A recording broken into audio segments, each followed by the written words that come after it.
السلام عليكم ورحمة الله وبركاته. الحمد لله كفى وسلام على عباده الذين اصطفى. أما بعد فقد قال الله تعالى في كلامه المجيد وفرقانه الحميد. أعوذ بالله من الشيطان الرجيم. بسم الله الرحمن الرحيم. قل اهبطوا منها جميعا فإما يأتينكم مني هدى فمن تبع هداي فلا خوف عليهم ولا هم يحزنون. وقال رسول الله صلى الله عليه وسلم: إنما بعثت معلما، أو كما قال عليه الصلاة والسلام। সম্মানিত মুসল্লিয়ান কিরাম, সমস্ত প্রশংসা আল্লাহ সুবহানাহু ওয়া তাআলার জন্য, যিনি আমাদেরকে আদম সন্তান হিসেবে দুনিয়ায় প্রেরণ করেছেন। এই জন্য আল্লাহ তাআলার দরবারে কালিমাতুশ শুকর আদায় করি, সকলেই পড়ি আলহামদুলিল্লাহ। অতঃপর অসংখ্য দরুদ ও সালাম অনন্তকাল পর্যন্ত বর্ষিত হোক আমাদের প্রিয় রাসূল, যিনি শুধু আদম সন্তান নন, সমগ্র সৃষ্টি জগতের মধ্যে শ্রেষ্ঠত্ব দিয়ে আল্লাহ তাআলা তাকে সৃষ্টি করেছেন।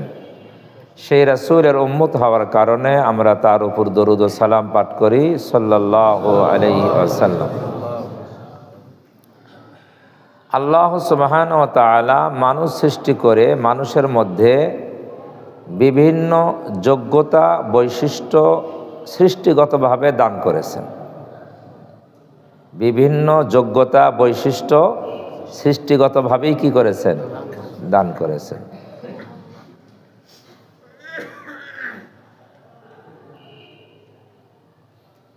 মানুষের মধ্যে যেমন ভালো গুণাবলী আছে, তেমনিভাবে মন্দ গুণাবলীও আছে। এগুলা সৃষ্টিগতভাবেই আল্লাহ তাআলা এগুলা দিয়েই মানুষকে সৃষ্টি করেছেন। মানুষের মধ্যে যেমন ভালোবাসা মহব্বত আছে, তেমনিভাবে মানুষের মধ্যে হিংসা বিদ্বেষও আছে। এখন মানুষের মধ্যে আল্লাহ তাআলা আকল জ্ঞান দান করেছেন। এই আকল আর জ্ঞান দিয়ে মানুষকে ভালো গুণাবলীগুলা ধরে রাখতে হবে, অর্জন করতে হবে, আর মন্দ গুণাবলীগুলোকে নিয়ন্ত্রণ করতে হবে। আমরা একবারেই যে সব কিছু মন্দ গুণাবলী খতম করে দেব, এটা সম্ভব নয়। আর পবিত্র কোরআন শরীফে ওইদিকে ইঙ্গিত করা হয়েছে যে মন্দ গুণাবলী এটা নিশ্চিহ্ন করে দেওয়া এটা সম্ভব নয়। কোরআন শরীফে এক আয়াতে আল্লাহ তাআলা বলেন, ওয়াল কাযিমিন আল গায়জা, ওয়াল কাযিমিন আল গায়জা। আল্লাহ তাআলা বলেন, মুহসিন আল্লাহর বান্দা যারা, তাদের গুণাবলী বর্ণনা করতে গিয়ে আল্লাহ তাআলা বলেছেন তারা রাগ, গয়জন শব্দের অর্থ হলো কি? রাগ, ক্রোধ। এই ক্রোধকে তারা কি করে? নিয়ন্ত্রণ করে। কাযিমিন আল গায়জা এর অর্থ হলো ক্রোধকে কি করে? নিয়ন্ত্রণ করে। ক্রোধকে খতম করে দেয়, নিশ্চিহ্ন করে দেয়, এই কথা বলা হয়নি। তার মানে ক্রোধ থাকবে, রাগ কি থাকবে, তবে এটাকে কি করতে হবে? নিয়ন্ত্রণ করতে হবে। তো মানুষের মধ্যে এই খারাপ গুণাবলী এটা সৃষ্টিগতভাবেই আছে, এগুলাকে আমাদের কি করতে হবে? নিয়ন্ত্রণ করতে হবে। যদি আমরা নিয়ন্ত্রণ করে ভালো গুণাবলীকে ধারণ করতে পারি, তাহলে আমরা প্রকৃত মানুষে রূপান্তরিত হতে পারব। আর যদি আমাদের মধ্যে খারাপ গুণাবলী, মন্দ গুণাবলী এগুলাই যদি আমরা নিয়ন্ত্রণ না করি, এটা যদি আমাদের লাগামহীন হয়ে যায়, আমরা খারাপ গুণাবলী দিয়েই আমরা জীবন চালাইতে থাকি, তাহলে আমরা আর প্রকৃত মানুষ থাকতে পারবো না। প্রকৃত মানুষ থাকা তো দূরের কথা, বরং কোরআন শরীফে অন্যত্র বলা হয়েছে উলাইকা কাল আনআম, তারা চতুষ্পদ জন্তুর মতো হয়ে যাবে। মানুষের আকার আকৃতি থাকবে বটে, কিন্তু সে আর প্রকৃত কি থাকবে না, মানুষ থাকবে না।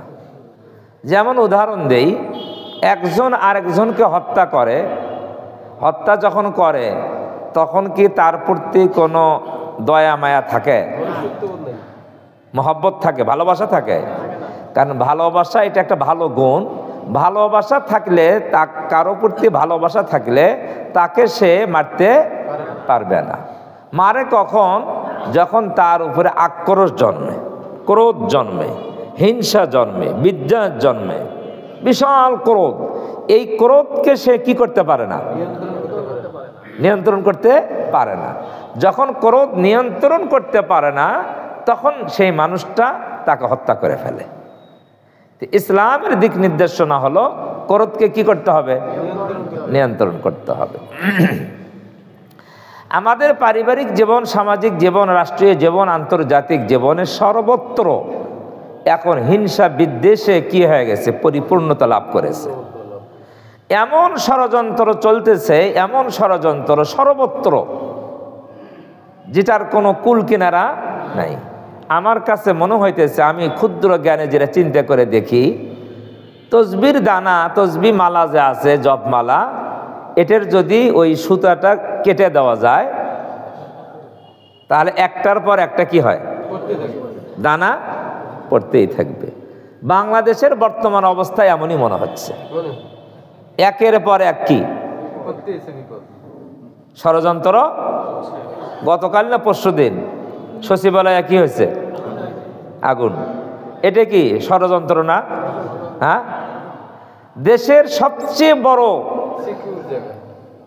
এক নিয়ন্ত্রিত জায়গা সচিবালয়, যেখান থেকে পুরো দেশকে কি করা হয়, সেই জায়গায় কি ষড়যন্ত্র। তাহলে কোন অবস্থায় আমরা পৌঁছেছি? আচ্ছা বলেন, এই ষড়যন্ত্রের মধ্যে দেশীয় লোক আছে না নাই, নাকি সব বাহিরের লোক? হ্যাঁ, অনেক সময় আমরা বলি ঘরের লোক ছাড়া ওই ঘরে চুরি করা সম্ভব হয় না। ঘরের লোকের দিক নির্দেশনা কি থাকে, নিজের লোকের, একেবারে নিকটের লোকের। এই যে অবস্থা চলতেছে, এটা কিসের দ্বারাই হচ্ছে?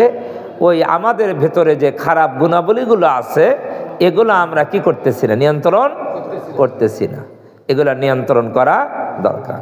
যদি আমরা নিয়ন্ত্রণ করি, তাহলে আমরা এই প্রকৃত মানুষ থাকতে পারবো, হতে পারবো।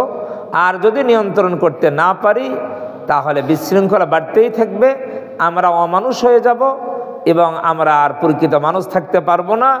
আমরা চতুষ্পদ জন্তুর মতো হয়ে যাব। খালি চতুষ্পদ জন্তু নয়, তার চেয়েও কি হয়ে যাব, নিকৃষ্ট হয়ে যাব।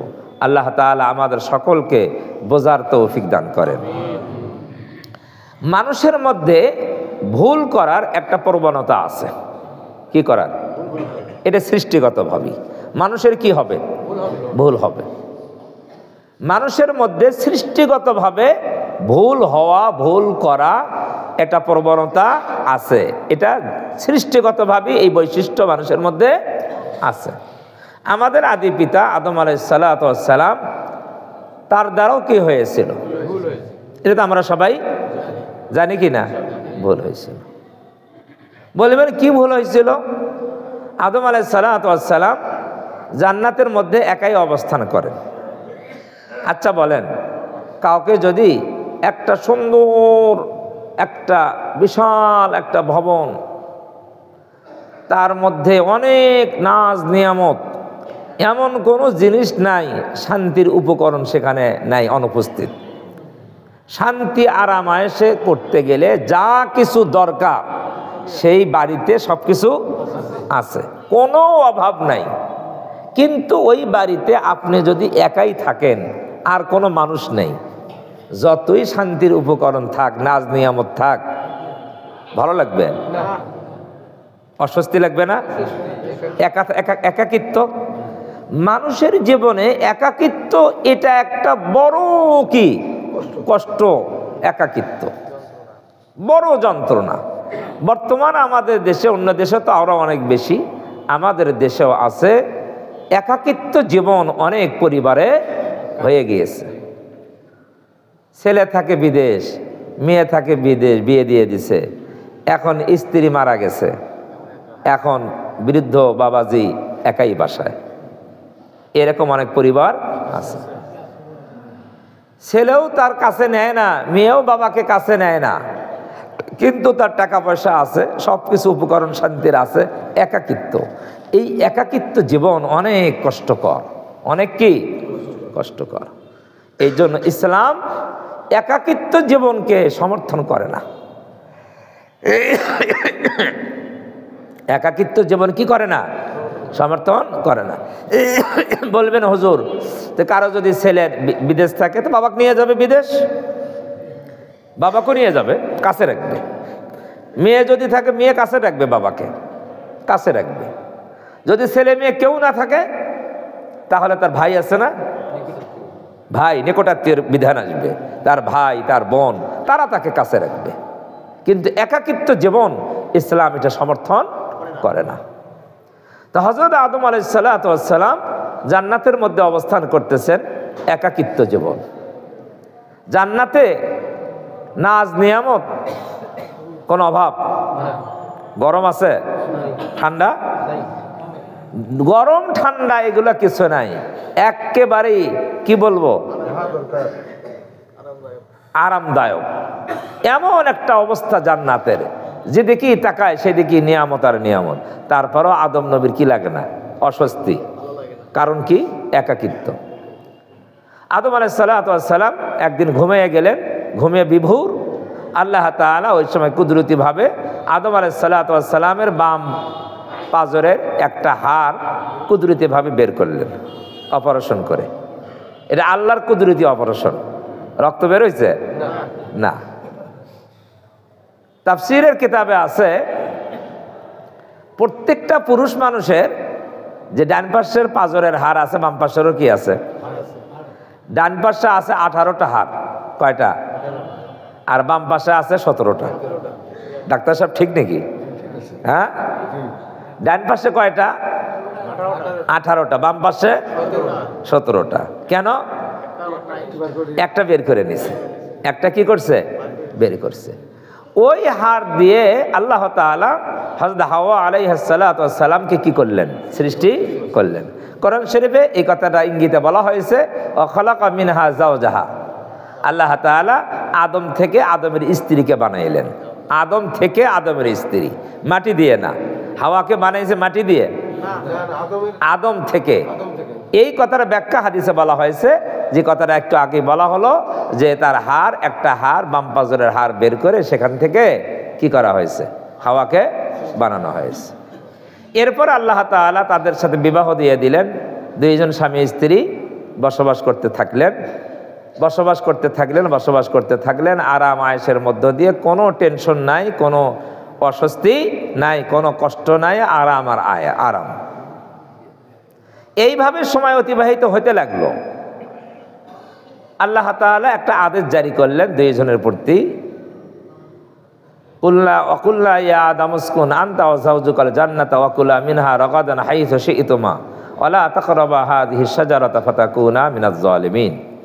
আল্লাহ বললেন, হে আদম, তুমি আর তোমার স্ত্রী জান্নাতে বসবাস করো। কোথায়?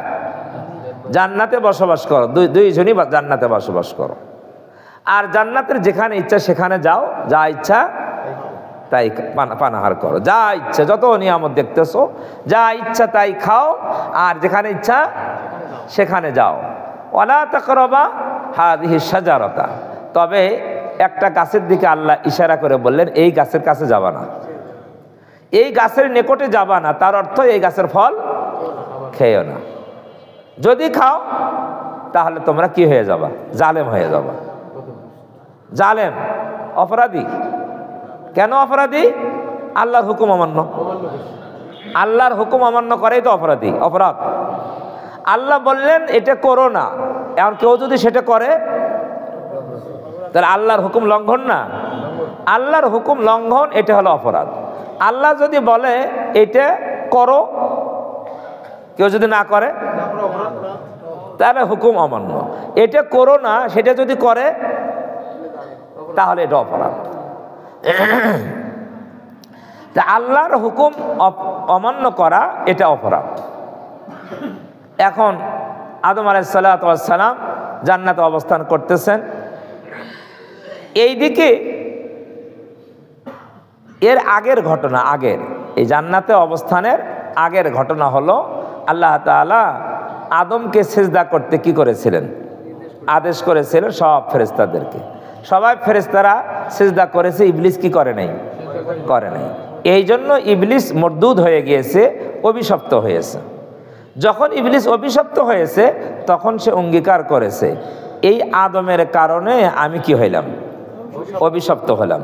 আদমের কারণে আমার সব বরবাদ হয়ে গেল। আদমের কারণে আমার মর্যাদা কি হলো? আদমের কারণে আমি ছিলাম ফেরেশতাদের কি সর্দার। এই আদমের কারণে আমার নেতৃত্ব সব কি হয়ে গেল? এখনো দেখবেন যারা নেতৃত্ব থাকে তাদের কোনো কারণে যদি নেতৃত্ব চলে যায় তখন আর তারা স্বাভাবিক থাকতে পারে। তখন তারা এমন অবস্থা সৃষ্টি হয় যে এই লোকের কারণে বা এই দলের কারণে আমার নেতৃত্ব গেল, আমার জীবন থাকতে দেখে নেব এদেরকে। কি এটা আসলে এদের বৈশিষ্ট্যটা কেন? এটা হলো ওই শয়তানের বৈশিষ্ট্য। কার বৈশিষ্ট্য? শয়তান কয় এই আদমের কারণে আমার এই নেতৃত্ব গেল। কার কারণে নেতৃত্ব গেছে? নেতৃত্ব কি ছিল? সমস্ত ফেরেশতাদের মুআল্লিম, সর্দার, নেতা। কিন্তু শয়তান সিজদা না করার কারণে তার এই নেতাগিরি কি হয়ে গেল? খতম। এখন সে জেদ ধরলো, অঙ্গীকার করলো, যেই আদমের কারণে আমার নেতৃত্ব গেল, আমার ক্ষমতা গেল, এই আদমকে দেখে ছাড়ব। শুধু আদমকে না, আদমের 14 গোষ্ঠী কিয়ামত পর্যন্ত যত আদম সন্তান আসবে তাদেরকেও দেখে ছাড়ব। আমরা তো ভুলে গেছি আমাদের পেছনে যে এত শক্তিশালী আমাদের শত্রু আছে, এ কথা আমরা স্মরণেই রাখি না। স্মরণে রাখা দরকার, কারণ শত্রুর কথা যদি স্মরণ না থাকে তো যে কোনো মুহূর্তে শত্রু আপনাকে ঘায়েল করে ফেলবে। আর যদি আপনার শত্রুর কথা সাবধানে থাকেন তাহলে কিছুটা হয়তো বাঁচার সম্ভাবনা আছে। তো শয়তান অঙ্গীকার করলো যে আমার এই আদমের কারণে আমার নেতৃত্ব গেল, আদমের কারণে আমার সব সম্মান, মর্যাদা, ক্ষমতা সব চলে গেল, আদমকে দেখে নেব। আদম জান্নাতে আরামে থাকবে, যেই আদমের কারণে আমার ক্ষমতা গেল ওই আদম আরামে জান্নাতে থাকবে, এটা আমি থাকতে দেব না। বুঝেন নাই?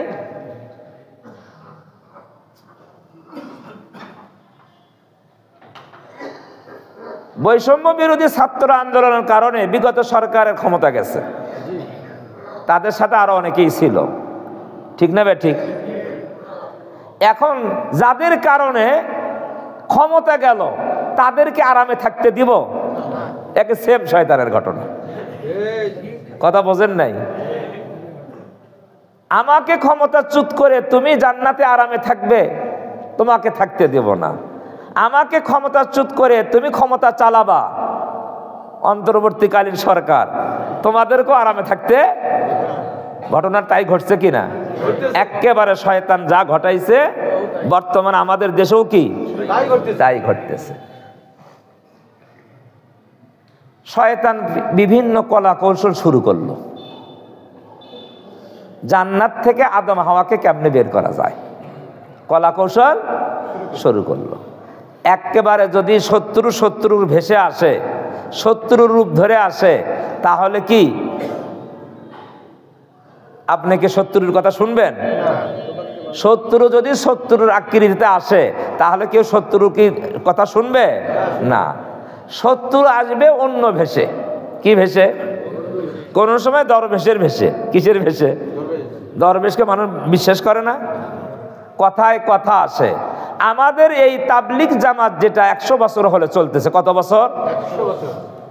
1924 সালে তবলিগ জামাত ইলিয়াস রহমতুল্লাহ আলাইহি শুরু করেছেন। 1924 সালে, এটা 2024, কত বছর? আর ইতিহাসে হাদিসের ইঙ্গিতে পাওয়া যায় কোন মেহনত যদি 100 বছর অতিক্রম করে তাহলে 100 বছরের পরে এটাকে তাজদীদ করতে হয়। তাজদীদ, তাজদীদ এটা আরবি শব্দ, এর অর্থ হলো সংস্কার করতে হয়। হাদিসের মধ্যে আসছে প্রত্যেক 100 বছরের মাথায় মুজাদ্দিদ আল্লাহ তাআলা প্রেরণ করেন। কি প্রেরণ করেন? সংস্কারক প্রেরণ করেন। সেই সংস্কার এসে এই ইসলামের মধ্যে, কোন ইসলামী দলের মধ্যে, মুসলমানদের মধ্যে যে বিভ্রান্তি ছড়িয়ে পড়ে সেই জায়গায় তারা সংস্কার করে। কথা বুঝে আসছে না? আসে নাই? তা আমার মনে হয় এই তাবলিগ জামাত এটা নিরীহ দল ছিল। নিরীহ দল না, সাধারণ মুসলমানদের কাছে কাছে গিয়ে ইসলামের দাওয়াত দিত, মসজিদে নিয়ে আসতো, নামাজ শেখাইতো, ওযু শেখাইতো। ঠিক না বে ঠিক? এই কাজগুলো খারাপ না ভালো? হ্যাঁ, আমার তো মনে হয় 100 বছরের মধ্যে তাবলিগ জামাতের এই মেহনতে যত সাধারণ মানুষ দিনমুখী হয়েছে, অন্য কোন মেহনতে এই পরিমাণ লোক দিনমুখী হয়নি। ঠিক কিনা? যত মেহনত পৃথিবীতে আছে, যত মেহনত পৃথিবীতে আছে ইসলামের নামে, তাবলিগ জামাতের মেহনতে যেই পরিমাণ মানুষ, সাধারণ মানুষ ইসলামমুখী হয়েছে, নামাজমুখী হয়েছে, এই পরিমাণ মানুষ অন্য কোনো মেহনতের দ্বারায় এত সংস্কার হয়নি। এখন সেই দলের মধ্যে ছিল ইকরামুল মুসলিমিন, ছিল ভালো কথা। এখন সেই দলের মধ্যেও কি হয়ে গেছে? মারামারি। মারামারি শুরু হয়েছে না 2018 সাল থেকে। কোন সাল? 18 সাল। 18 সালে একবার হয়েছে, 24 সালে কি হলো? যারা একে অপরকে সম্মান করত, তাজিম করত, তারা একে অপরের উপরে আক্রোশ হয়ে গেছে, হিংসা বিদ্বেষ জন্ম হয়ে গেছে। কারণটা কি? আমার কাছে, আমার চিন্তা ফিকিরে যতটুকু আমি বুঝতেছি, এই দলের মধ্যে কিছু অপরাধী তাবলিগের সুরুত ধরেছে, অরিজিনালি তারা তাবলিগের লোক নয়, আসলেই তারা দুষ্কৃতিকারী, তারা দুর্নীতিবাজ। তারা কি? দুর্নীতিবাজ। তারা তাবলিগের পোশাক ধরেছে, চিল্লাই যায়, পাকড়ি মাথায় দেয়, দাড়ি রাখে, কিন্তু মূলত ইলিয়াস রহমতুল্লাহ আলাইহি যে তাবলিগ ইখলাসের সাথে শুরু করেছেন, ওই ইখলাসের সাথে, ওই উসুলের সাথে তাদের দূরতম কোনো সম্পর্ক নাই। আমি নাম বলবো না, নাম বললে আপনারা বুঝবেন, আপনারা তাহকিক যাচাই করে নিয়েন। তাবলিগ জামাতের মানুষ দুর্নীতি করতে পারে? মানুষের সম্পদ লুণ্ঠন করতে পারে? পারে? পারে না।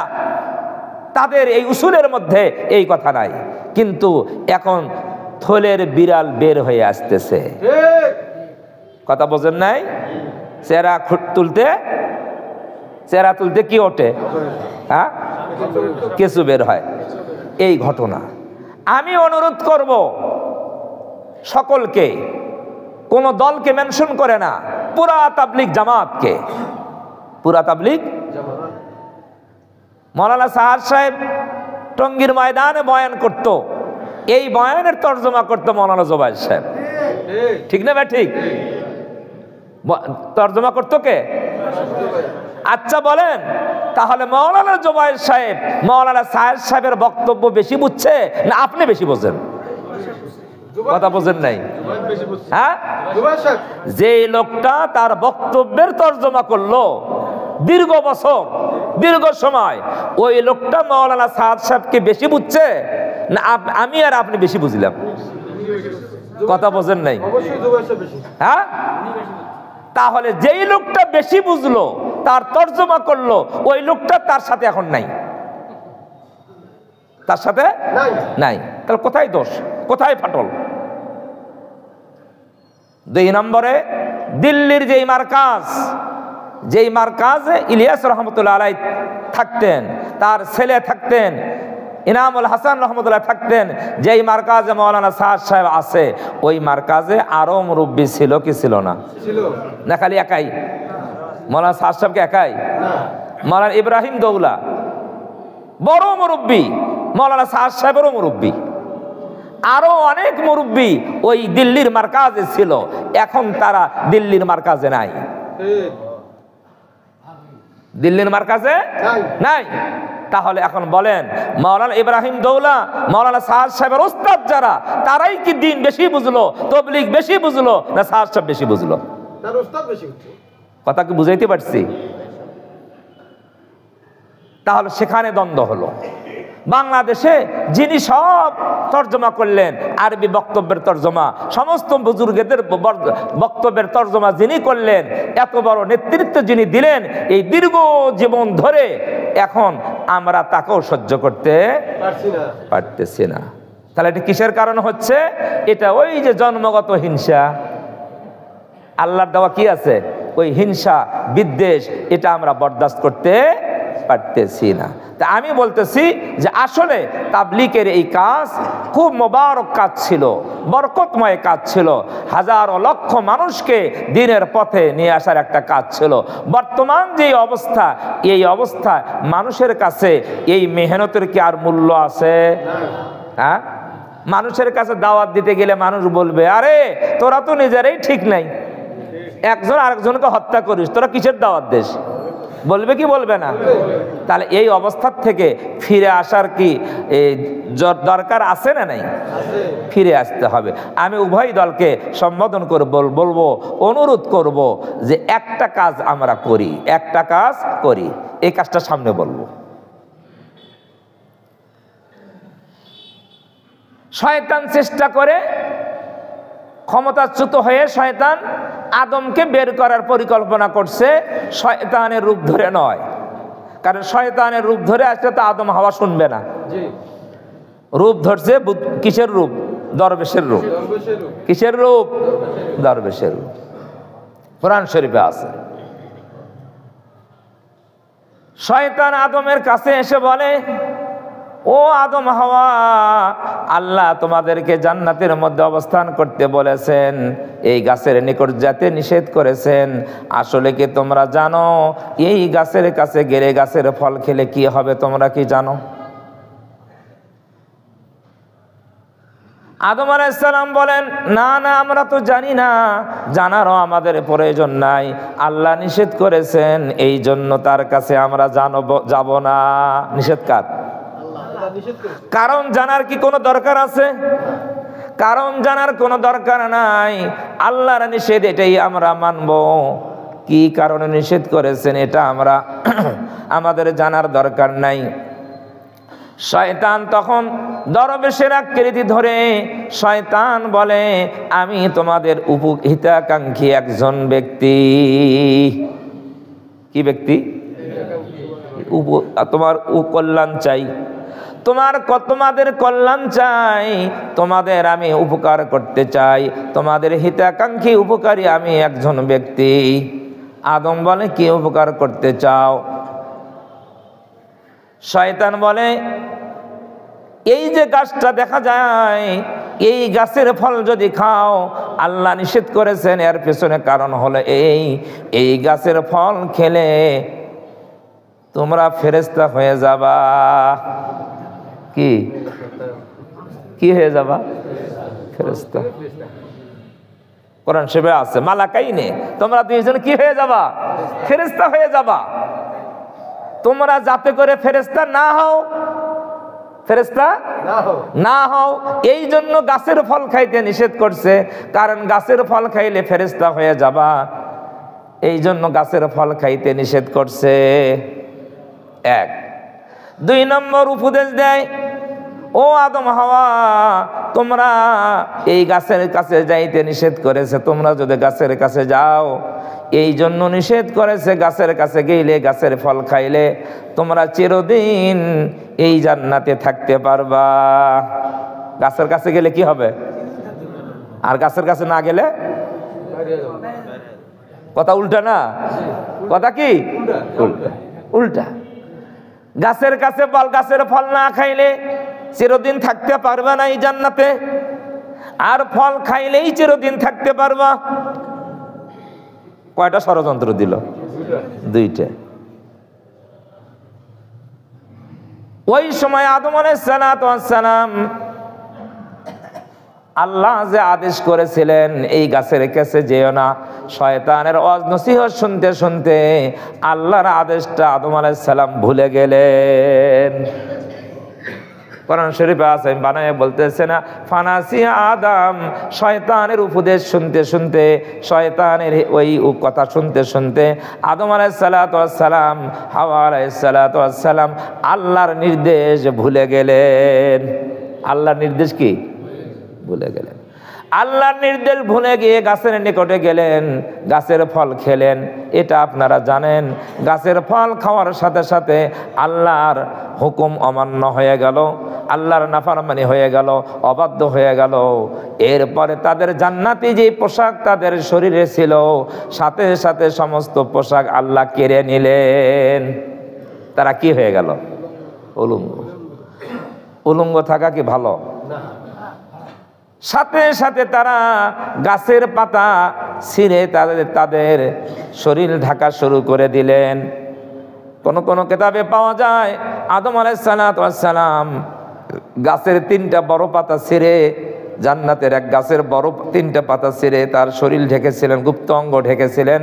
মা হাওয়া আলাইহিস সালাম গাছের 5টা পাতা ছিঁড়ে তার শরীর ঢেকেছিলেন।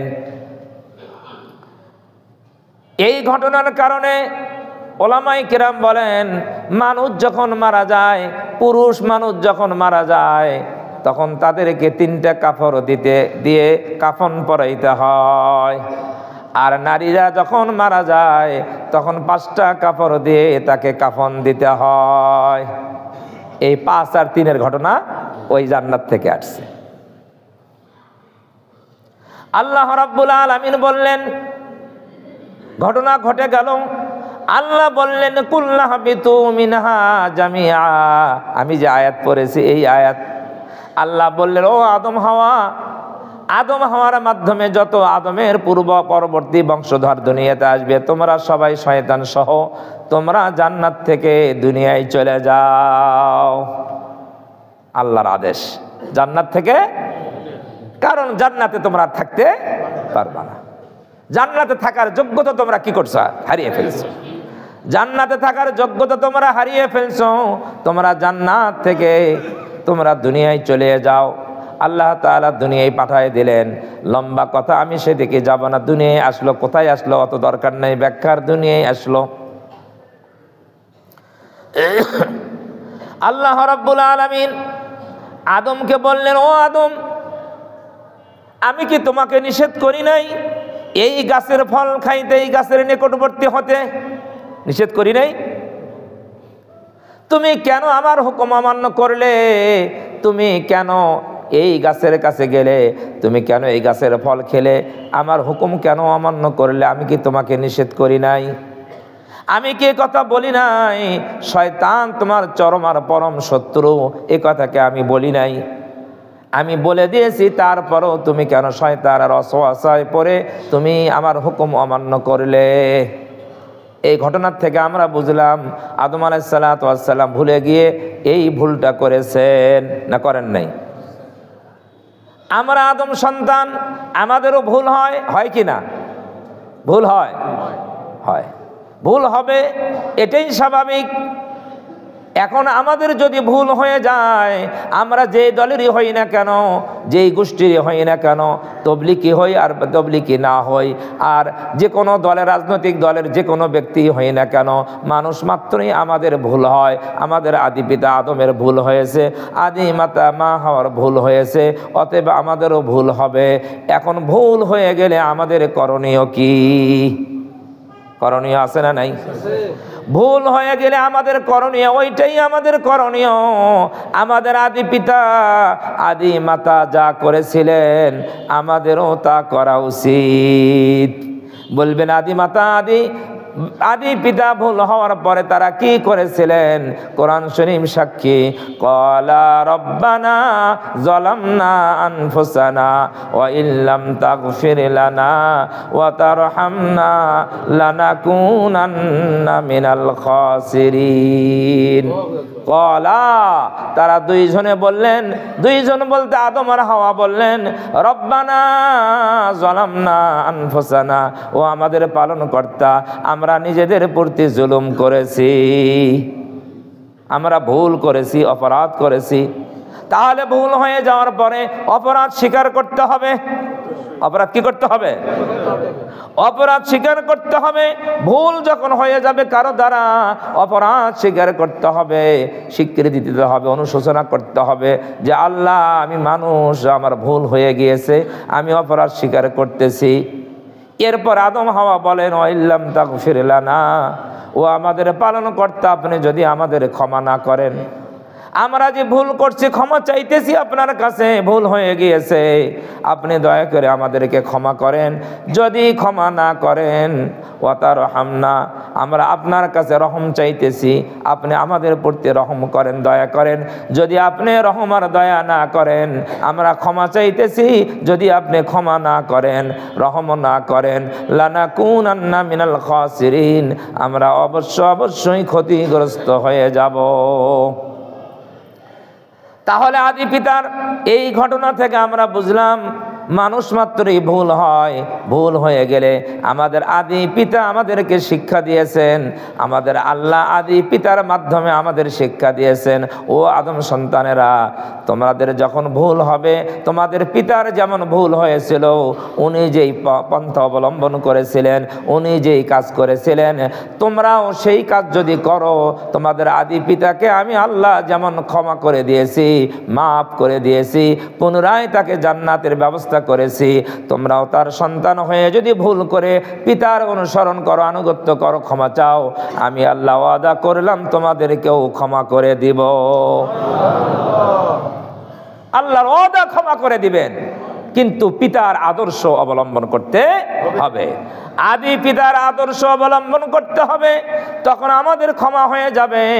আমরা যারা ভুল করতেছি, ইচ্ছাই হোক অনিচ্ছাই হোক, ভুল যখন বুঝতে পারবো এটা করা ঠিক হয় নাই, এই আগুন জ্বালানো ঠিক হয় নাই, মানুষ হত্যা, ইস্তেমার ময়দানে মানুষ হত্যা করা ঠিক হয় নাই, ঠিক হয়েছে? এই ঘটনাগুলো করা ঠিক হয় নাই, এটা করা ঠিক হয় নাই, ওটা করা ঠিক হয় নাই। এইভাবে যখন অপরাধগুলো আমরা দেখবো আর বুঝবো এই কাজগুলো করা আমাদের ঠিক হয় নাই, আমরা যদি আদি পিতা আদমের মতো তওবা করি, ইস্তিগফার করি, আল্লাহর কাছে ক্ষমা চাই, আল্লাহ আদি পিতাকে যেমনিভাবে মাফ করে দিয়েছেন, আল্লাহ ওয়াদা করেছেন আদম সন্তান ভুল করে আদমের মতো ক্ষমা চাইলে তাদেরকেও আল্লাহ মাফ করে দিবেন। তাহলে আমাদেরকে কার পথ অবলম্বন করতে হবে? আদি পিতা। আদি পিতার আদর্শ আমাদের গ্রহণ করতে হবে। আল্লাহ ভালো করেই জানেন মানুষের এই ঘটনা ঘটবে, এই মানুষকে কেমনে আমি ক্ষমা করব, এই জন্য আদমের দ্বারাই আল্লাহ এই ঘটনা ঘটাইয়া দিয়েছেন, যাতে আদম সন্তানরা পিতার কাছ থেকে তারা সবক গ্রহণ করে, শিক্ষা গ্রহণ করে। পিতা যেই পথে ক্ষমা প্রাপ্ত হয়েছে, আমরা তার সন্তান হয়েও আমাদের সেই পথ অবলম্বন করে ক্ষমা নিতে হবে। পারবো তো ইনশাল্লাহ? এইটাই যদি আমরা করি, আমরা নিজের ভুল যদি বুঝে আল্লাহর কাছে ইস্তিগফার করি আর তওবা করি, তাহলে আল্লাহ আমাদের ক্ষমা করে দিবেন। এইটা গেল একটা রাস্তা। 2 নম্বর কথা হলো, ওই ইবলিসকে আল্লাহ আদেশ করেছিলেন আদমকে সিজদা করার জন্য, ইবলিস সিজদা করে নাই। আল্লাহ যেমন আদমকে বলেছিলেন, আদম রে, আমি তো তোমাকে বলেছি, তুমি কেন আমার হুকুম অমান্য করলে? তোমাকে নিষেধ করেছিলাম গাছের কাছে যেও না, কেন গেলে? তেমনি ভাবে ইবলিসকে আল্লাহ বলেছেন, ইবলিস, আমি তোমাকে আদমকে সিজদা করতে বলেছিলাম, তুমি কেন আদমকে সিজদা করলে না? আমার হুকুম কেন তুমি অমান্য করলে? একই কথা না? যেমনি ভাবে আদমকে বলছেন তেমনি ভাবে ইবলিসকেও বলছেন। কারণ আদমও আল্লাহর সৃষ্টি, ইবলিসও আল্লাহর সৃষ্টি। আদমও ভুল করে আল্লাহর হুকুম অমান্য করেছে। ইবলিসও ইচ্ছাই করুক ভুলই করুক আল্লাহর হুকুম অমান্য করেছে। আদমকে যেমন আল্লাহ বললেন কেন তুমি এই কাজ করলে, আমি কি তোমাকে নিষেধ করি নাই? ইবলিসকে বললেন তুমি কেন এই কাজ করলে না, আমি কি তোমাকে হুকুম করি নাই? ইবলিস জবাব দেয় ক্বালা আনা খায়রুম মিনহু খলাকতানি মিন নারিন ওয়া খলাকতাহু মিন তিন। আল্লাহ আমি আমাকে তুমি সৃষ্টি করেছো আগুন দিয়ে, আগুনের বৈশিষ্ট্য হলো উপরের দিকে ওঠা, আর আদমকে সৃষ্টি করছো মাটি দিয়ে, মাটির বৈশিষ্ট্য হলো নিচের দিকে থাকা। তাহলে আমি কি করে আদমকে সেজদা করতে পারি? বরং আমি তো আদম থেকে উত্তম। খুব ভালো করে বুঝবেন, আদমের ভুল হয়েছে। আদম কোন পথ অবলম্বন করেছে খুব ভালো করে বুঝবেন। ইবলিস ভুল করেছে। ভুল করার পরে ইবলিস কোন পন্থা অবলম্বন করেছেন? ইবলিস কি ভুল স্বীকার করেছে? করেছে? ইবলিস ভুল স্বীকার করে নাই, বরং উল্টা ইবলিস বুঝাইতে চাইছেন আল্লাহ তোমারই ভুল হয়েছে, তোমারই উল্টা। এটা কোরআন থেকে বোঝা যায়, ডাইরেক্ট কথা নয়, এটা বুঝ। ইবলিস বুঝাইতে চাই আল্লাহ তোমারই ভুল হয়েছে, আমি আদম থেকে উত্তম, তোমার উচিত ছিল আদমকে অর্ডার করা, আমাকে সিজদা করার, আর তুমি সেই আদেশটা করে তুমি আমাকেও আদেশ করেছো আদমকে সিজদা করার। আমি উত্তম হয়ে আদমকে কেমনে সিজদা করি? ইনডাইরেক্ট এমনই বুঝাইতে চাইছে, তাই না? ভুল স্বীকার করে নাই, ভুল স্বীকার না করে নিজের শ্রেষ্ঠত্ব প্রকাশ করেছে। আচ্ছা বলেন, এই অবস্থা, এই পথ অবলম্বন করার কারণে ইবলিসের কি ক্ষমা হয়েছে? না, হয়নি। হয়েছে? কিয়ামতের আগে তো ইবলিসের ক্ষমা হবে না, পরে হবে। হ্যাঁ, কিয়ামতের পরে কখনো না। ইবলিসের কোনো ক্ষমা নাই। এই ইবলিস চিরদিনের জন্য অভিশপ্ত, ইবলিস চিরদিনের জন্য জাহান্নামী, তার কোনো ক্ষমা হবে না। এমন নাফরমানি করেছে, এই নাফরমানির কোনো ক্ষমা নাই, কারণ মূল কারণ হলো তার অনুশোচনা নাই। ভালো করে বুঝবেন, আমাদের ভুল হয় আদম সন্তান হিসাবে। ভুল হওয়ার পরে আমরা যদি আদমের আদর্শ গ্রহণ না করে ইবলিসের আদর্শ যদি গ্রহণ করি, ইবলিসের যেই গতি হয়েছে, এই মানব সমাজ, এই আদম সন্তান ভুল করার পরে ইবলিসের পদঙ্ক যদি আদর্শ গ্রহণ করে, ইবলিসের যেই অবস্থা হয়েছে ওই মানুষটারও সেই অবস্থা হবে।